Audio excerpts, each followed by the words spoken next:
আমরা নামাজ পড়ি, রোজা রাখি, হজ আদায় করি, যাকাত আদায় করি, আল্লাহর হুকুম আহকামগুলো পালন করি, কিন্তু আমাদের ইবাদতগুলো কবুল হচ্ছে কিনা আমরা কেউ জানি না। ইবাদত কবুল হওয়ার জন্য অন্যতম কিছু শর্তগুলো রয়েছে। এই শর্তগুলো কেউ যদি পালন করে রাব্বুল আলামিন বান্দার ইবাদত কবুল করে নেবে। আল্লাহর হাবিব জনাবে মুহাম্মদুর রাসূলুল্লাহ সাল্লাল্লাহু আলাইহি ওয়াসাল্লাম প্রত্যেকটা ইবাদতের পরে তিনি একটি ছোট্ট আমল করতেন, যে আমলটার মাধ্যমে তার পূর্বের ইবাদতটা আল্লাহ তাআলার কাছে গ্রহণযোগ্যতা লাভ করে। আমরা কেউ জানি না আমাদের ইবাদত কবুল হচ্ছে কিনা। এই জন্য রাসূল সাল্লাল্লাহু আলাইহি ওয়াসাল্লাম প্রত্যেক ইবাদতের পরে ইস্তিগফারের আমল করতেন। কেননা আমরা নামাজ পড়ার পরে এত বড় হুকুম পালন করলাম, এত বড় বিধান একটি পালন করলাম, আল্লাহর শান অনুযায়ী, আল্লাহর মান অনুযায়ী আমার ইবাদতটা হচ্ছে কিনা, আমার নামাজটা হচ্ছে কিনা আমরা কেউ জানি না। এই জন্য নামাজ পড়ার পরে আল্লাহ তাআলার কাছে ক্ষমা প্রার্থনা করা, ইস্তিগফার করা। আল্লাহ, আমি যে নামাজ পড়লাম, আমি যে রোজা রাখলাম, আমি যে হজ আদায় করলাম, আমার এই ইবাদতটা আপনার শান অনুযায়ী, আপনার মান অনুযায়ী হয় নাই। আপনার শান মান অনুযায়ী আমার ইবাদতটা গ্রহণযোগ্যতা লাভ করতে পারে নাই। এটা মনে করে আল্লাহ তাআলার কাছে ক্ষমা প্রার্থনা করা। কিন্তু বাস্তবতা হলো মানুষ 2 দিন টানা নামাজ পড়ে নিজেকে মনে মনে জান্নাতি ভাবতে শুরু করে। মানুষ হজ আদায় করে সে মনে করে তার জীবনের সমস্ত গুনাহ মাফ হয়ে গেছে, নিজেকে অনেক কিছু মনে করে।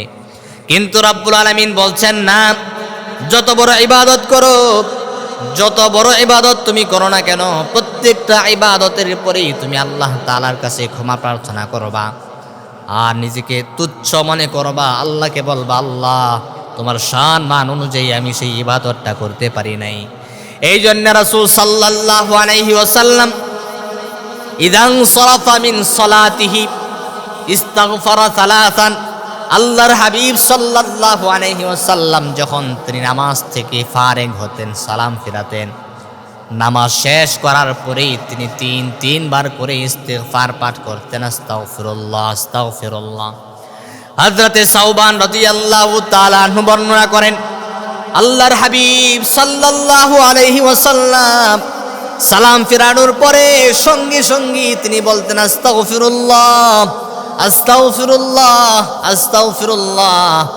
তিনি ইস্তিগফার করে আল্লাহ তাআলাকে বলতেন, আল্লাহ তোমার শান মান অনুযায়ী আমার নামাজটা হয় নাই, আমার নামাজের ত্রুটি বিচ্যুতিগুলো তুমি আল্লাহ ক্ষমা করে দাও। শুধু নামাজ না, হজের মতো গুরুত্বপূর্ণ ইবাদতের পরেও রব্বুল আলামিন আদেশ করেছেন, বান্দা তুমি হজের সমস্ত কাজ সম্পন্ন করলাম, এবার আমি আল্লাহর কাছে ক্ষমা প্রার্থনা করো, ত্রুটি বিচ্যুতির জন্য আমি আল্লাহর কাছে ক্ষমা চাও। আমি আল্লাহ ত্রুটি বিচ্যুতিগুলো ক্ষমা করে দিয়া তোমার হজটাকে কবুল করে নেব।